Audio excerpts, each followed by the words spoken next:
abduhu wa rasuluh sallallahu alayhi wasallam, which means in the name of Allah, the Beneficent, the Merciful, all praise is due to Allah, the Lord of all the worlds. I bear witness that there is nothing worthy of worship except Allah and Allah alone, that Allah, the creator of all, has no partners, no associates. There is nothing and no one comparable to Allah. And I bear witness that the Prophet Muhammad ibn Abdullah, may the peace and blessings of Allah be upon him and all of the prophets of that prophetic brotherhood, that he is the last. He is the seal of the prophethood. Ameen. Brothers and sisters, I am very happy. I'm elated to have an opportunity once again to come to you over this respected platform, Salam Media, out of South Africa, with another edition of a conversation with El-Hajj Mauri Saalakhan. For the conversation today, we have two very special guests, two brothers I have known for a good number of years, and I have nothing but the deepest respect for them and for what they bring to the table of activism here in what we used to call the wilderness of North America. This country that likes to see itself as the leader of the free world, the sole remaining superpower on the block, the wilderness, when it comes to certain values and certain civilizational mores, despite the tremendous amount of wealth and development that Allah has blessed this country with as a test that we have not done very well with as a nation. So we're going to have some very provocative conversation today, no doubt. And I didn't receive my brother Imam Abdullah Faaruuq's bio soon enough to be able to use it for this introduction. So inshallah ta'ala, we're going to post his bio as well as the bio of Imam Khalid. We're going to post both of those bios. For now, let me just simply say of my brother Imam Abdullah Faaruuq that he has been the resident Imam. This is what I know of him, in addition to what I've already said about his credibility on the block. He has been the resident Imam of the Mosque for the Praising of Allah in Boston, Massachusetts since April of 1995. He is one of the most senior, if not the most senior Imam in the city of Boston. The masjid that he leads is the oldest Sunni masjid in the city of Boston, and I believe it has been around. Well, I'm not going to speculate. Imam Faaruuq can let us know how long the masjid has been in place. But my understanding is that it is the oldest Sunni masjid in the city of Boston. So, inshallah ta'ala, through the conversation, you're going to learn more about who Imam Abdullah Faaruuq is. I should note, though, that there is, well, that's something very special. I'm going to save to the end. This is going to be the final question that I put to Imam Abdullah Faaruuq, and it will be one that I can assure you many, not just in the United States, but in the international community, will be happy that I posed this question to him before this broadcast ends. As for our brother Imam Khalid Fatah Griggs, another respected brother, another respected African-American Imam. You know, I often say to my immigrant brethren, who I love, many of whom are very supportive of the work that we have been doing for years, and we have this very close kinship bond in terms of our spirituality. Those who have not given their brother Saalakhan a difficult time in his work, those who have been supportive. We have a very, very close bond, despite the fact that we belong to different tribes. I often say to my brothers, those who are receptive to this message, as well as those who kind of bristle at it, there is no path to power or security in the United States for any immigrant group, any, Muslim or non-Muslim, that does not intersect through Black roots. And we're seeing more and more of this reality as we go forward. Imam Khalid Fatah Griggs is the founding Imam of the Community Mosque of Winston-Salem, North Carolina. He is the Islamic Circle in North America's Vice President for Social Justice and Civic Engagement, and a board member of the Institute for Dismantling Racism. He's the author of A Brief History of the Islamic Party in North America. He is a prison reform and social justice activist and a national and international lecturer. He is also founding member of Muslims for Social Justice in North Carolina and a member of the Poor People's Campaign. And this would be a good place to start this conversation with a question to Imam Khalid Fatah Griggs. Imam Khalid, what is the Poor People's Campaign? What is the significance of this movement? And why is it important? You know, why does it resonate with a special significance at this time in American history? Yeah, thanks so much for having me on, Brother Mauri. It's been a pleasure working with you on different projects over the years. As for the Poor People's Campaign, it grew out of an effort that really originally started in North Carolina called the Moral Monday Movement, where Reverend William Barber, an activist, Christian pastor, who at the time, about 4 years ago, was the state president of the NAACP. And Reverend Barber brought a fusion group of people, folks who were representative of labor, educators, Muslims, Christians, people of no religious denomination or faith. He brought us together every Monday at the state capitol and the state legislature building in Raleigh, North Carolina, to make demands upon the state legislatures there, to demand that there be more sensitive and even more so than sensitive, that the poor people and those dispossessed in this country have their needs addressed in a meaningful way, and that the corporate monies and the military appropriations be severely cut to address the domestic needs of the people, and particularly the poor people. So this evolved into a larger fusion movement. And one of the things that Reverend Barber and Reverend Liz Theo Harris, the director of the Cairo Center, one of the things that they put together was this Poor People's Campaign. It was scheduled to be a march in Washington, D.C.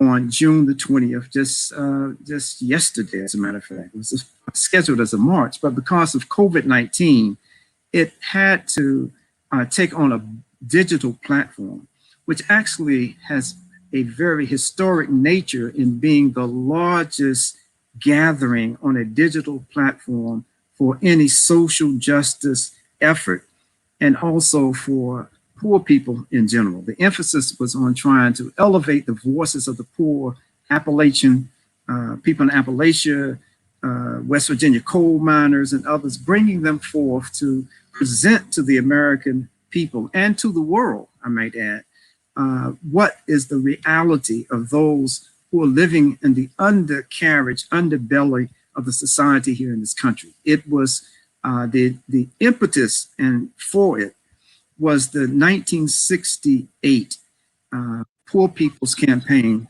that was organized and planned by Dr. Martin Luther King. And of course, on April the 4th of 1968, he was assassinated in Memphis. The march was to take place, this Poor People's Campaign, this original campaign, was to take place on Mother's Day, May the 12th, 1968. He was assassinated just over a month before this time. So Reverend Barber and Reverend Liz Theo Harris used that as an impetus 50 years later, just over 52 years later, to actually organize this demonstration that, as I said, was on a digital platform because of the virus. What is going on in the country today as it relates to the killer cops and their extrajudicial killings of Black people, Black men, primarily on the streets, Black women primarily in their homes or in the homes of relatives, that Black women have houses and relatives' houses have been invaded by these killer cops. And these Black women have been executed in their homes, while Black men, for the most part, have been executed in the street and outdoors. So this was a very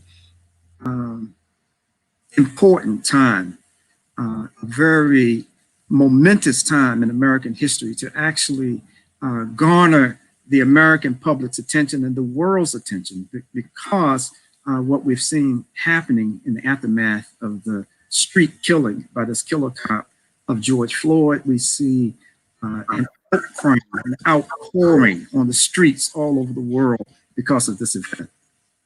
Indeed. Imam Abdullah Faaruuq, on this issue of the climate that America is presently engulfed in as a result of this long overdue and very intense national and international focus on police abuse in the United States, what are your thoughts on what you're seeing, what you've seen unfold over the past few weeks here in the United States? And also, I think it's worth noting that it wasn't long ago that there was an incident of the killing of a Muslim, a young African-American Muslim in your city, under very questionable circumstances. Again, not that long ago. What are your thoughts? We're not hearing your sound. Are you muted? I unmute myself. I'm sorry. There you go. Assalamu alaikum. A'udhu billahi minash shaitanir rajim. Bismillahir rahmanir rahim. This is something that's not new. It's a continuing hand of the oppressor in the lives of we who are African American.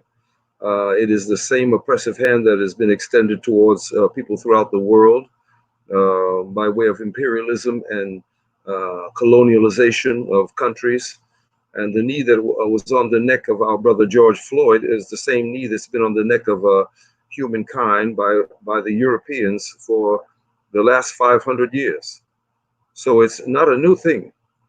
But in the United States now, this has been going on for several hundred, 200 or 300 years.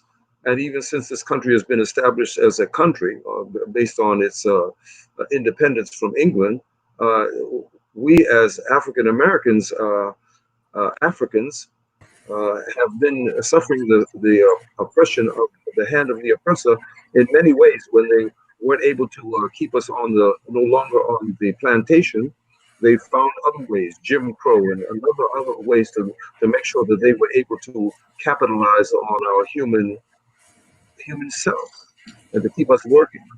So what we are witnessing is the same oppressive hand, and it's also, but everybody can see it now. Before, Allah would see things that nobody else could see. The angels could witness things, and some people knew. With the advent of cell phones now, the world is able to see what they've been doing. And this explosion of concern and activism on the part of Black Lives Matter and so many others is not a new thing. It is a thing that's being witnessed more clearly now. And so what is our job? Our job is now, I believe, because they call this the land of the free and the home of the brave. This is what we've understood their claim. I consider it, and I continue to say, that it's the land of the coward and the home of the slave. Because this is our home. We have much of what we have done as Black people in this country. This nation would not be wealthy as it is now if it wasn't for the free labor that they were able to cull out of our human existence here over the last few hundred years. And the cry now is for justice. My concern now is that when this thing has passed, when this uproar has passed and the demonstrations have passed, what are we going to do? What is going to be left behind in the way of us making a difference? Certainly, the fear that is in the hearts of the white people of not being able to continue in their oppression and control of people is certainly evident in the way they speak, in the way they behave, and in what's going on. Now, the young man that was killed in Boston was a dear nephew of mine, Sister Rahim's son, and I told him that, this is a land where they say they can catch lions and tigers and bears, but they couldn't catch this young man, and they set him up to be killed. It was a murder, just like it was a murder of this man, George Floyd. This is murder, wholesale murder in a continuing way, regularly, because they feel that they can get away with it. What are we going to do now is the issue. And how are we going to explain this in an Islamic fashion to bring about the change that's so desperately needed? Because Du Bois, W.E.B. Du Bois, said that the problem of the 20th century was the color lie. It hasn't changed. It's bled over to the 21st century. It continues, and they feel that they have some, as they say, manifest destiny because they're able to do it and do what they do. Then they figure that it's their right.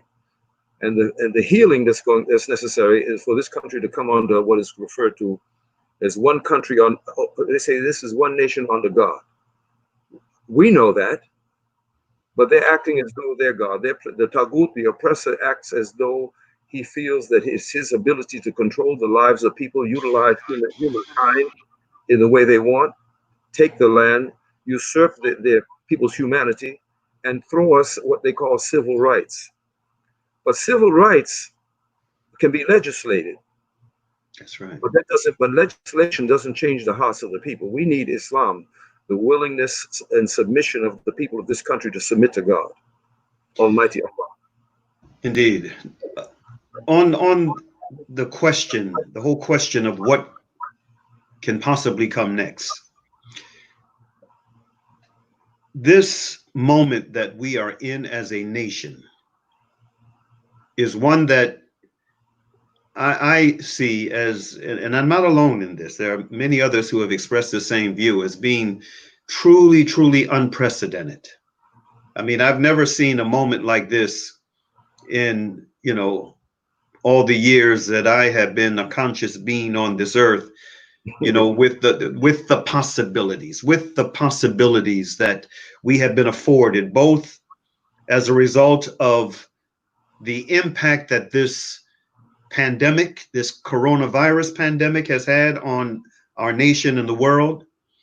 In the words of Imam Abdullah Faaruuq, Abdullah Faaruuq, the words of Imam Abdullah Hakim Quick, he referred to this as an opportunity for a reset,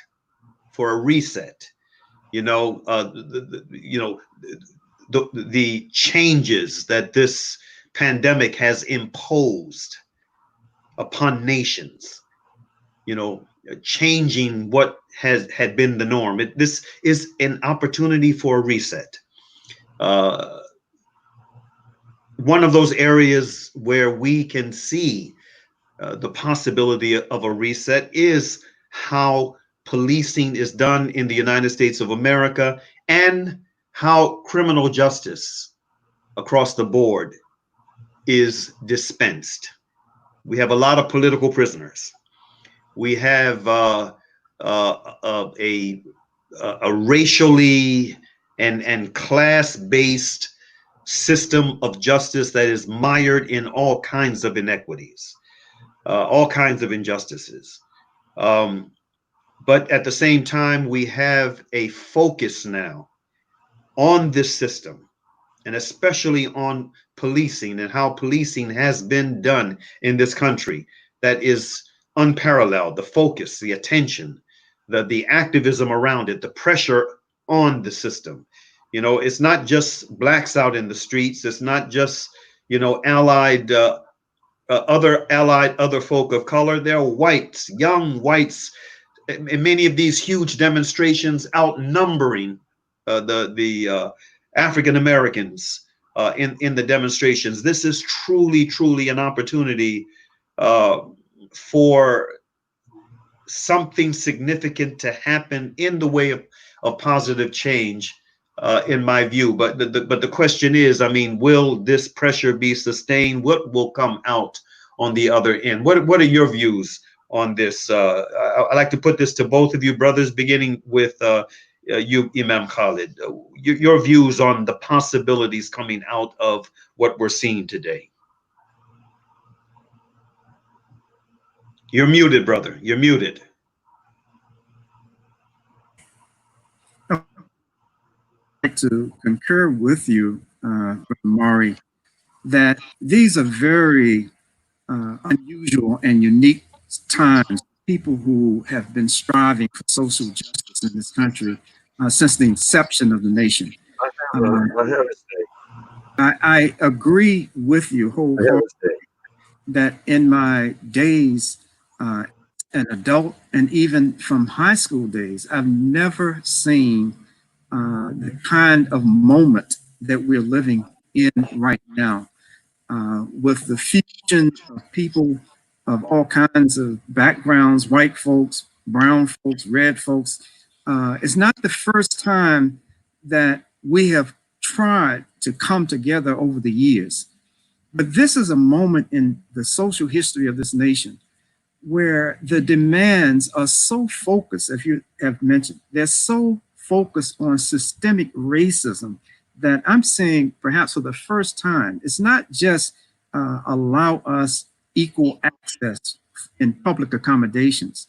This is a moment in our history that has to be transformed into a movement. I'm a firm believer that no significant transformative actions can take place in the nation without organization.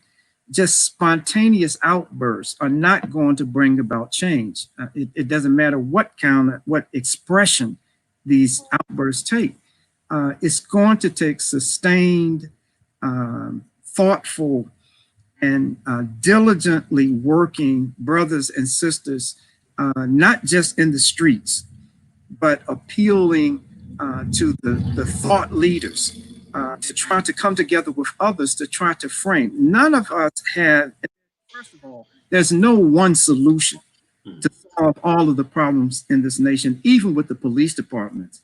I'm so encouraged that the kind of actions that are being promoted today and actually are taking place, like in Minneapolis. Who would have thought that the city of Minneapolis, a city that has such a long history of police misconduct, of police brutality, the kind of racist attacks and assaults that that police department has had, who would have thought just a few weeks ago that the city council of Minneapolis, Minnesota would be calling for a total disbandment of this police department because of the actions that they have taken against Black people and people of color in that city. So I think it's not just a moment in time where we're seeing a lot of people out in the street. Very meaningful legislation is being proposed, very meaningful legislation, in my humble opinion, and looks at particularly police departments. Let me just say this quickly. In the small city where I live, in Winston-Salem in North Carolina, this city council and the mayor in little old Winston-Salem has said that we are going to direct funds away from this local police department, maybe to the tune of $1 million, and put it in social services and these kinds of things. And I honestly believe that none of these local changes that are popping up all over the nation, that none of these local city councils, none of these municipalities would be looking at the police in ways that like they are looking at now, and how can they transform these police departments. Let me just add one quick point, if I can. It should come as no surprise, and it's no surprise for any of us who are aware of the history of policing in the United States, that it can't be a surprise what we're seeing happening and has unfolded on the streets in America. Because the model that policing was based on in the United States was the model of slave patrols in southern United States. And the slave patrols actually started not in North Carolina, but in South Carolina in the early 1700s. Rich, racist, bigoted, enslaved people owners, right?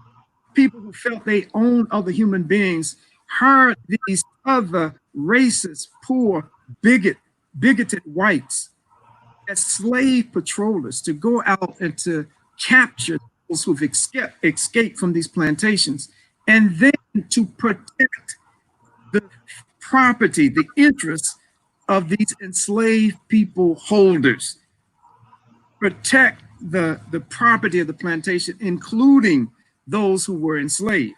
And so the model that modern day policing was based on, and for the most part, they have played the same role in the Black community as those slave patrollers have. They are an occupation force,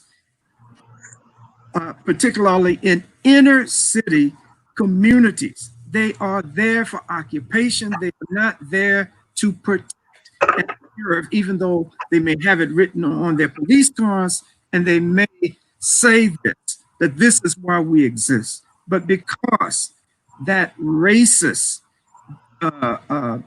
beginning has never been fundamentally addressed with the policing in this country, we continue to have episode after episode after episode of police maltreatment of people, of Black people in particular, and other people of color.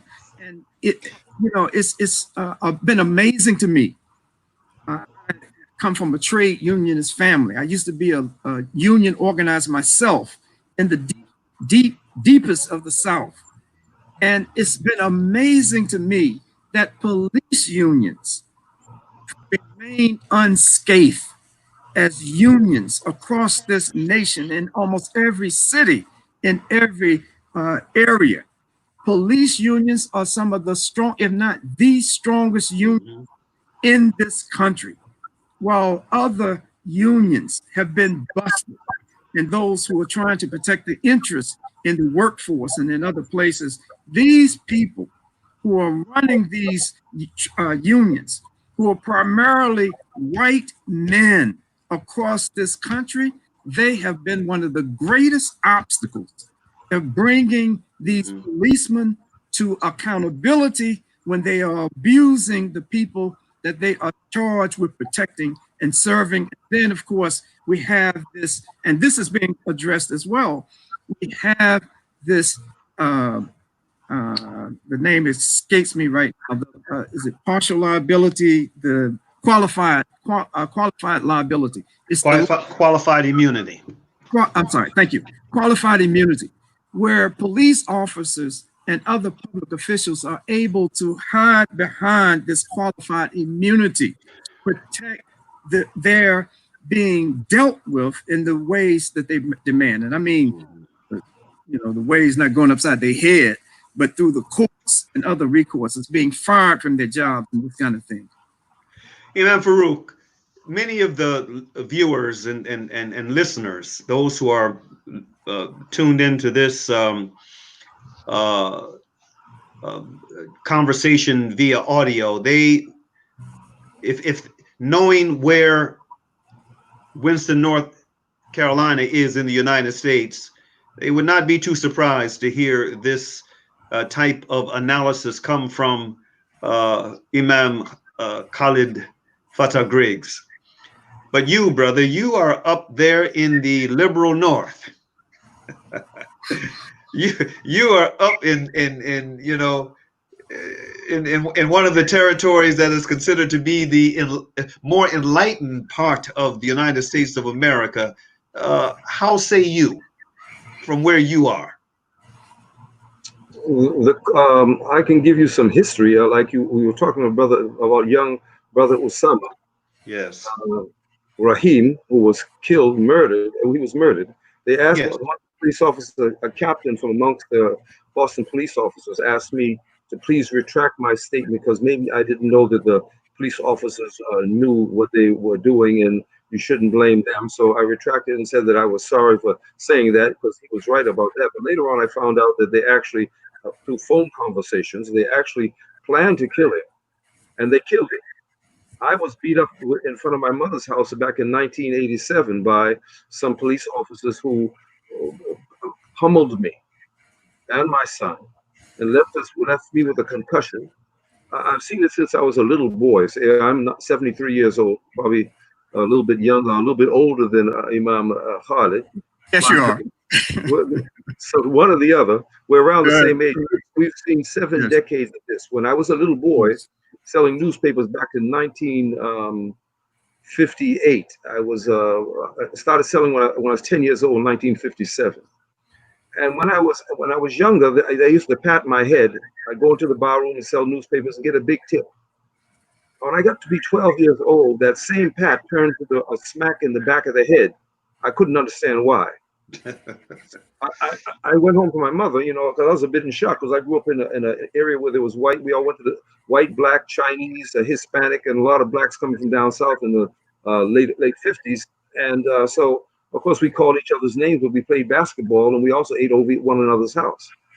But that was a bit of a cover for me to grow up, only to find out and realize that there was an evil sentiment in the hearts of adults against black grown-ups. When I went to my mother, she said, "Son, you done sprung up. They no longer see you." She's Jamaican. They no longer see you as a boy. The minute they started to see my young manhood, they treated me different. So it exists here, even up into the New Hampshire and Maine and other places throughout New England, that although the better educated whites sometimes pretend to, and I'm not saying they're all like this here, but many of them pretend to be not racist. You have to look at our brother who was the Harvard professor outside of his door, being accosted and being arrested and being manhandled at his home, and he's a Harvard professor. Don't think that that it doesn't exist this way. It's a little bit less overt, it's more covert, hidden. But the police officers here, although they're being witnessed, and there's a little bit less, Also, I also grew through the busing issue here in Boston. It's alive and it's well. But not all white people are like that. Some of them are well-meaning, good, significantly interested in the well-being of the nation and the world. So I can't condemn all white people, but know that it is a living and existing sentiment in the hearts of many of the people here. And I felt it I felt their hand against me. I felt their foot, and I felt their club personally. And I've also witnessed the death of I consider him my nephew because his mother and I've known him since he was born. And Osama Rahim was murdered by the police in Boston. I hope they hear that. And I want them to know that I witnessed it, and I know that they killed him. And it was another example of the injustice and the evil that rests in the hearts of so many of white Americans. And I ask Allah that He would heal America, because this is not the land of the free and the home of the brave, because of the way they continue to act as the land of the coward and the home of the slave. Imam Faaruuq, on that, on the point that you just made, and I'm glad you made that point. I'm glad that you made that point about all white people not being the same. I often, and I find myself having to make this observation,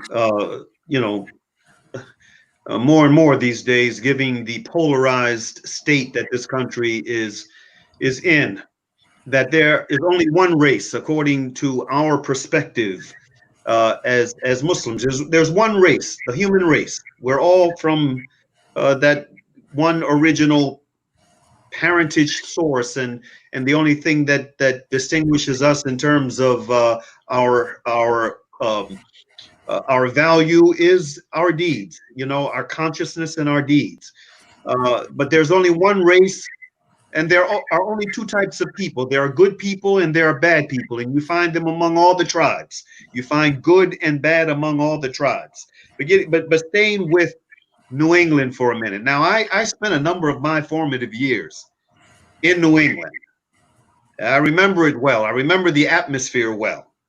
My family moved to Bridgeport, Connecticut when I was 16 years of age. And I'll never forget the very first week of high school. My very first week of high school, there was there were fights. There was a lot of racial unrest throughout the country, and including in New England. This was in 69. Yeah, 69. I remember my first week at Central High School, there was a fight. And as I can recall, the only ones that ended up being expelled, not just suspended, expelled, were the black students. I was one of those black students that ended up being expelled that year because of the fights that took place outside the Central High School that very first week of the school year. That was my kind of wake-up call to, you know, this new environment my family had moved into from Camden, New Jersey. Moving right along, some years later, I'm engaged in my human rights work out of Washington, D.C., where I've been based since 1975.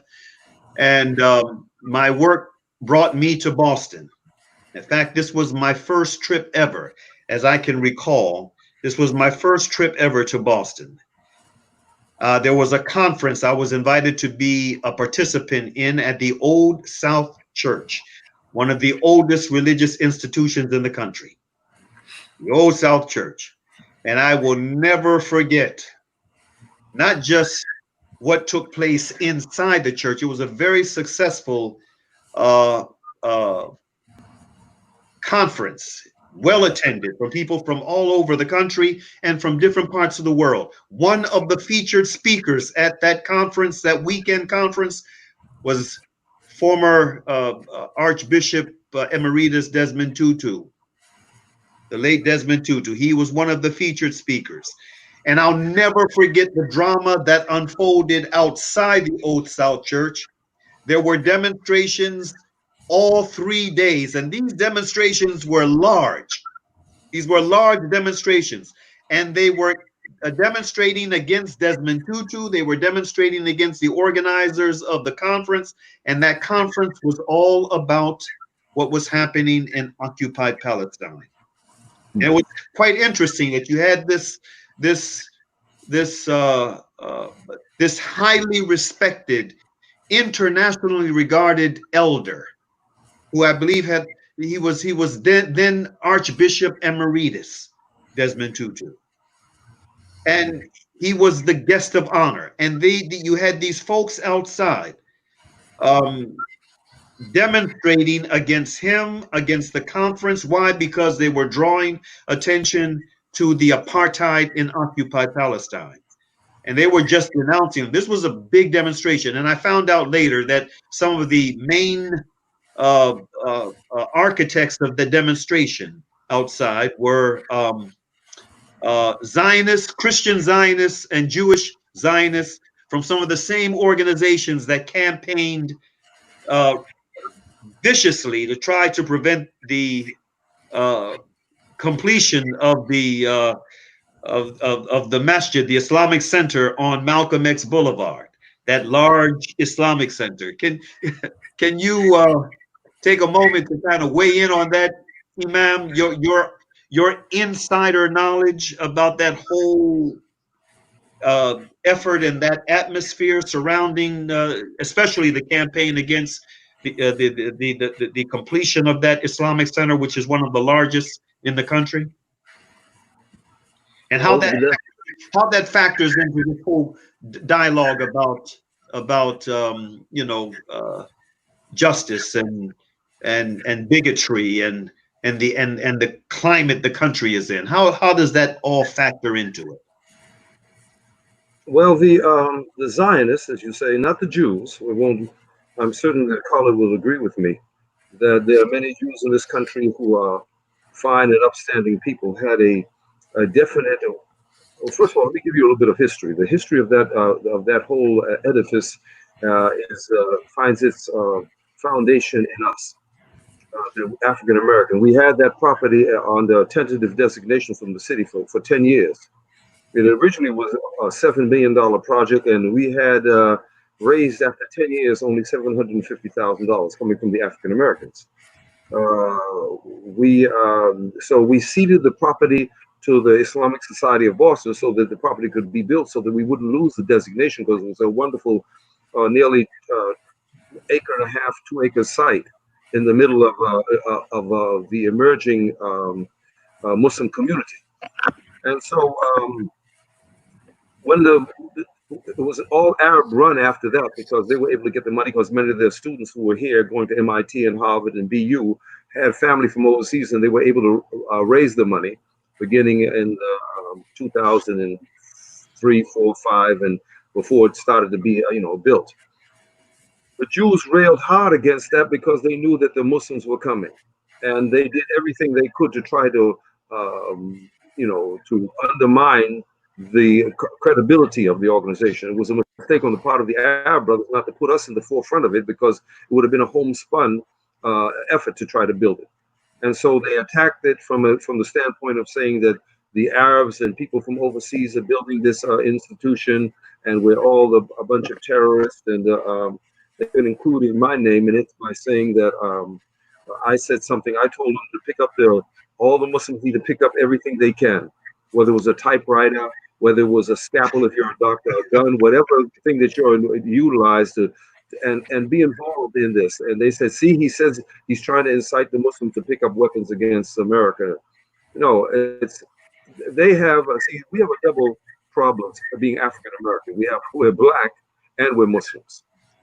And being black and Muslim puts a double weight on us as far as our value and credibility in this country. However, we are probably the most valuable, we African Americans, to the cause of Islamic outgrowth, because we were here by way of being brought here as to be enslaved, not as slaves, to be enslaved. We were brought. We have undergone the brutal and inhuman oppression of the hand of white people in this country, to be utilized as slaves, and then under peonage, when they could no longer legally treat us as slaves, they found other ways to keep us down. So yes, Islam and being black in this country here leaves you both economically less powerful, and then you have other issues of color and race. They do the same thing here. They redline, and they use Jim Crow, but they do it in the subtle ways, because these people are well educated here. This is what Boston is referred to as the Athens of America, because of the major universities that are here, Harvard, MIT, BU, Brandeis, whatever ones that you might want to make mention of, Boston College. And so they're able to shroud their distaste for us, or their desire to want to make us oppress us with their robes and their fine, eloquent speech. But we still have ghettos here. The black people's money stays a very short period of time in the ghetto. We have to spend it amongst us. We don't have the institutions of learning. We don't have the institutions of our food. We don't have our own banks. Very few of them. It's far less than what is going on down south, but it's still here, and they do it in different ways. Imam Khalid, one of the things that I wanted to do with the presence of you two brothers on this program is to do something that we don't do enough within our Muslim community, and that is give attention to another aspect of our criminal justice challenges, and that is our political prisoners. You are an African American leader who came out of the Islamic Party, very conscious brother.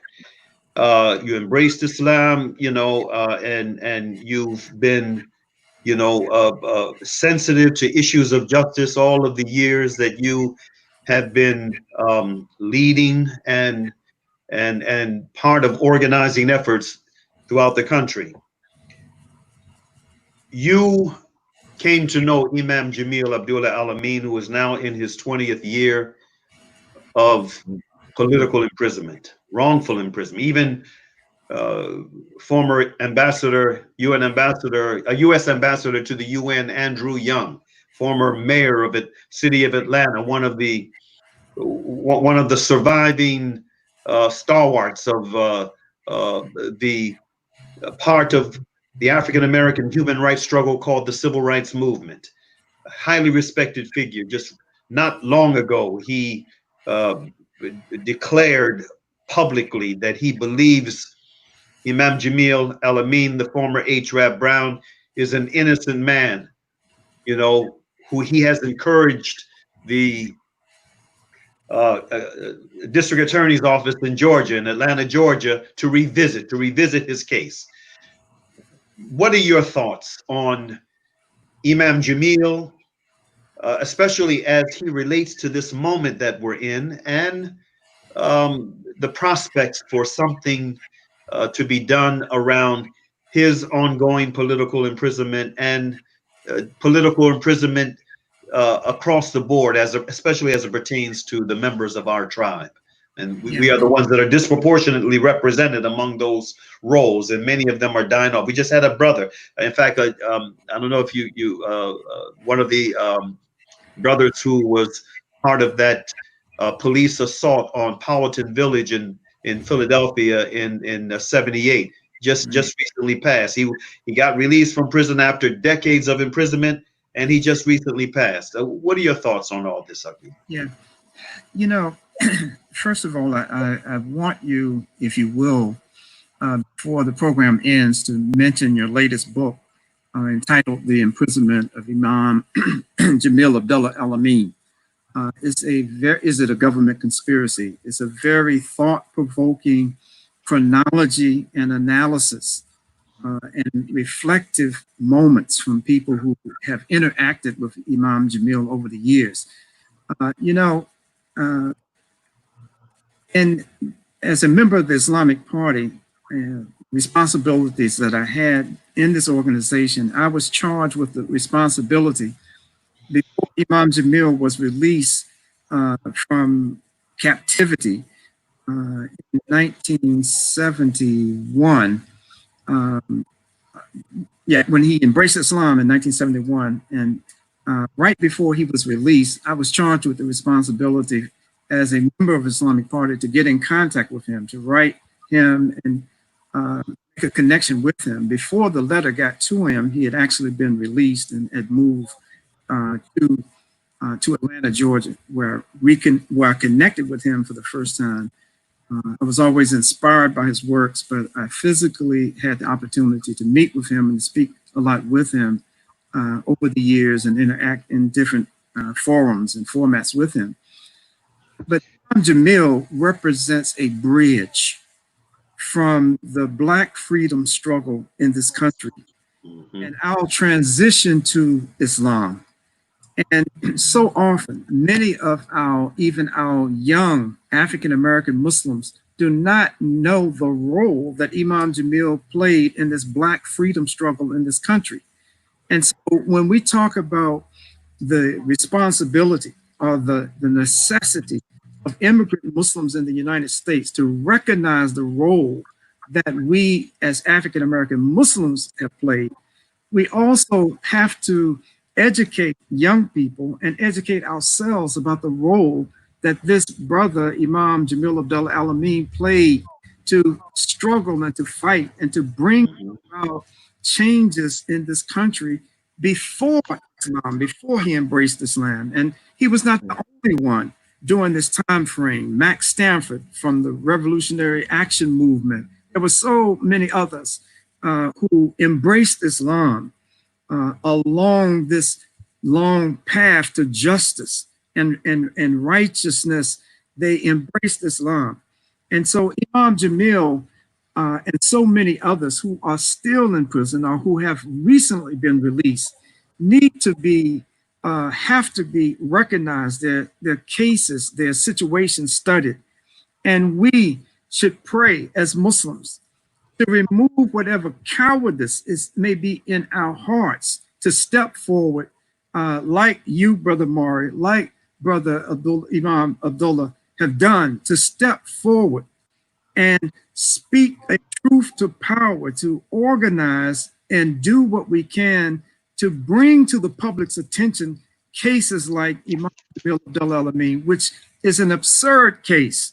When you get into it, when you study this case, it is absurd that this man was charged and convicted and has been penalized and punished in the way that he has for such a fabricated, ridiculous, in my humble opinion, such a ridiculous kind of case. But it is the onus, the weight, the burden is on African-American Muslims in this country. Insist upon those Muslims in the immigrant community and others in the United States who have the funds to be able to help in the legal process of Imam Jamil. I'd like to share this one thing. I know, and this is not something that I'm speculating about, I know that at the beginning of Imam Jamil's unlawful incarceration and then this ridiculous conviction, that the major Muslim organizations in the United States committed to Sister Karima, Imam Jamil's wife, and committed to those working with Imam Jamil a certain sum of money, that each organization said that they would contribute at least $50,000 towards his legal defense. I know from having talked to people who were a part of these kinds of confabs where that commitment was made, that the FBI approached leaders and members of these organizations and threatened them that if you do this, that something is bad is going to happen either to your organization, we're going to freeze your funds, we're going to start deporting people, or whatever it is, if you continue, if you follow through on this financial commitment that you've made. And so at the very outset, Imam Jamil's defense was crippled because of from not having the necessary funds at the beginning to bring about, I'm not saying he doesn't have good legal representation, but I'm just saying that it was a delayed kind of representation because of the expectation that we were going to, those who were supporting Imam Jamil, and particularly Imam Jamil, that these national Muslim organizations were going to give funds for his legal defense, not on just a one shot, but continue to do it. This is a tactic that has been used against the Black freedom struggle. That lunatic J. Edgar Hoover, ever since, and he was the first FBI director. You know, when he died in the 70s or whenever it was, I can't remember exactly right now, he was responsible for using the Federal Bureau of Investigation to intimidate, to destroy, to threaten supporters of people like the Black Panther Party, the Republican New Africa, and others, threatened them in their support, even though many continued to do what they could, even under that environment. But I think the onus is on those of us who come from the African-American community, who know the benefit that we have derived and this nation has derived from the work of brothers like Imam Jamil Abdullah Al-Amin. We have to step forward more. We have to do more to try to bring our brothers who are hiding in the shadows, who are afraid that something may happen to them if they step forward. We must do more to try to bring them out of the shadows and to bring other brothers and sisters into this process. I agree. And to Imam Abdullah Faaruuq, brother, You may be surprised. Both you and Imam Khalid may be surprised to learn that there has been for a number of years a solid base of support for our dear sister in Islam, Dr. Afia Siddiqui, in South Africa.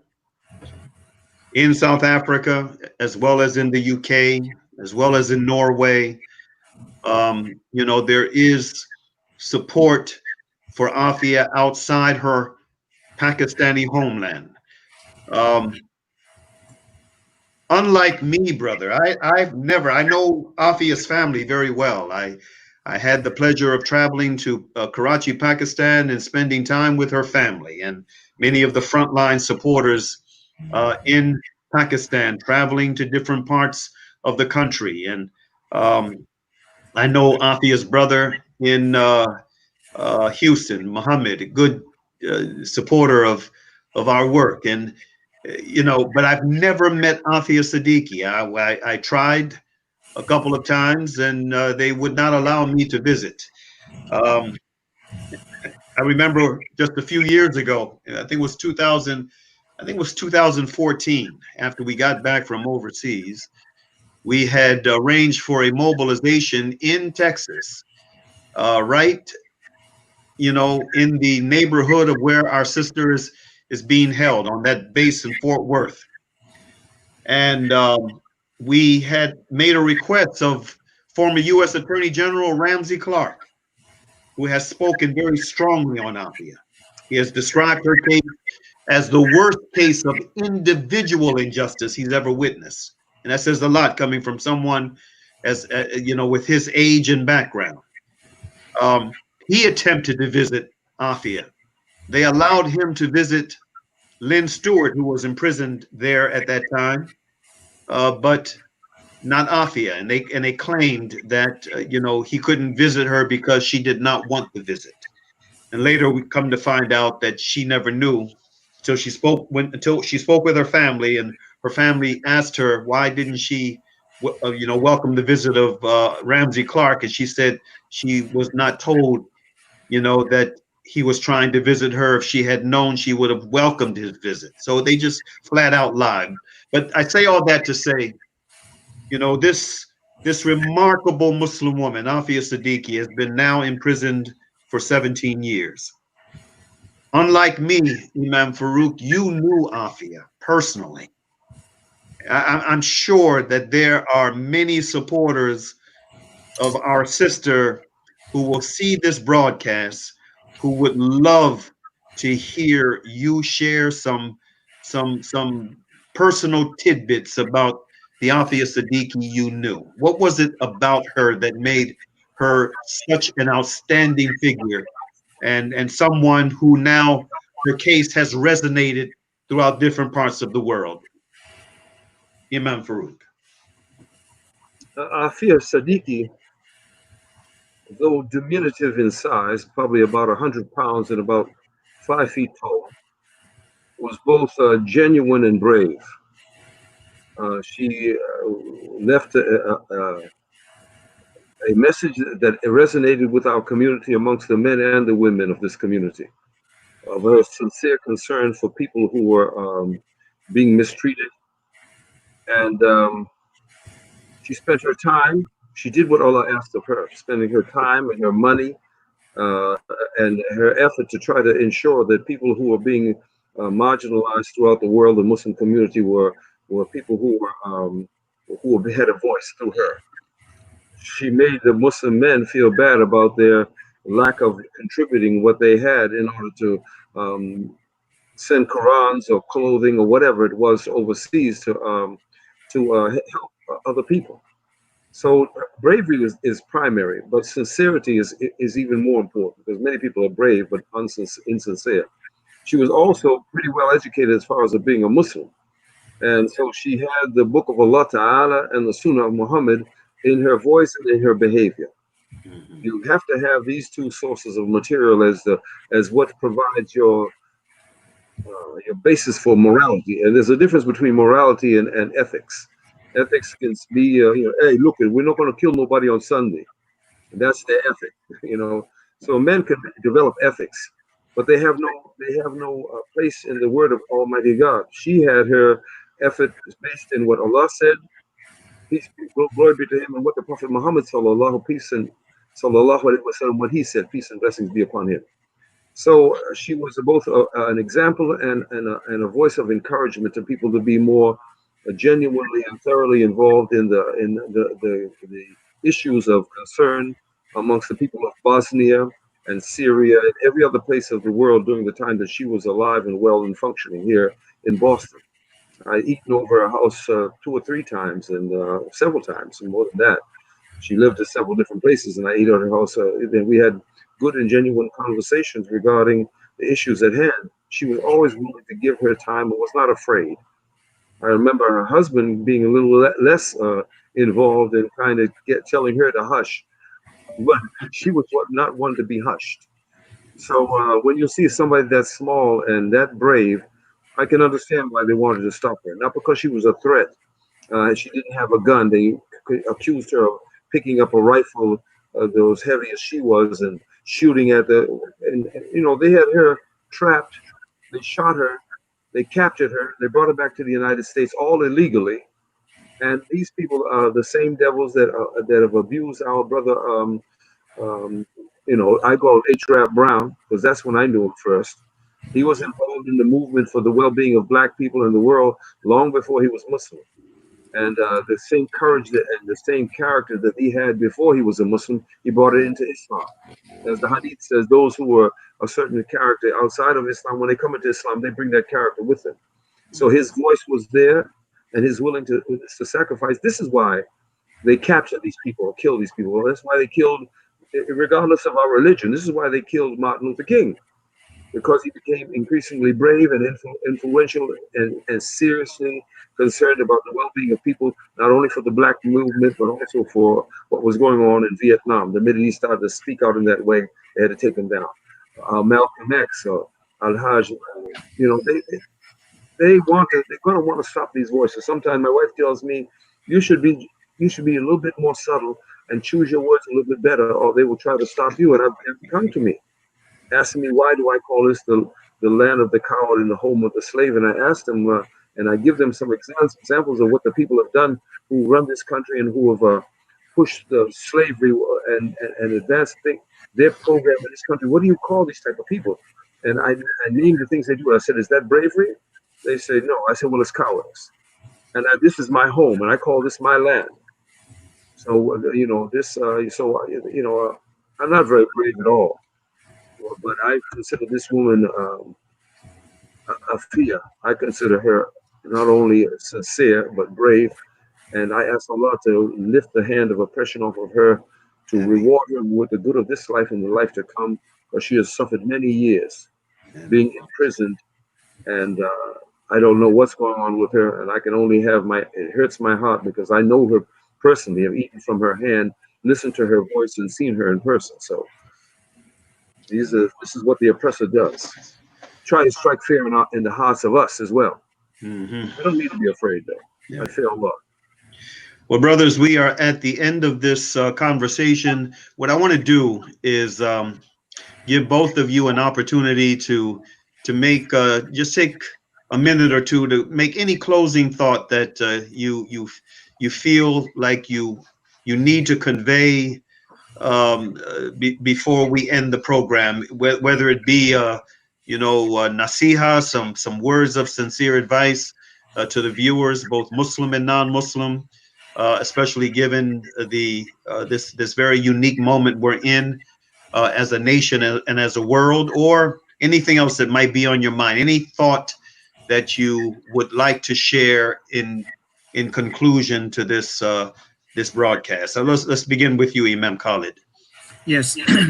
I guess the closing message that I like to convey is that those of us who are Muslim and who are committed Muslims and who want to see the word of Allah supreme, it is incumbent upon us to not sit on the sidelines and let this moment in history pass us by while we sit around, as some Muslims are doing, And I love all of my Muslim brothers and sisters, but while they continue, even under these situations, to debate whether or not we should literally use mishwak to clean our teeth before making salat, or arguing, about the length of the pants, that these things, on the scale of things, they are considerations that are part of the sunnah of the Prophet Muhammad Sallallahu Alaihi Wasallam.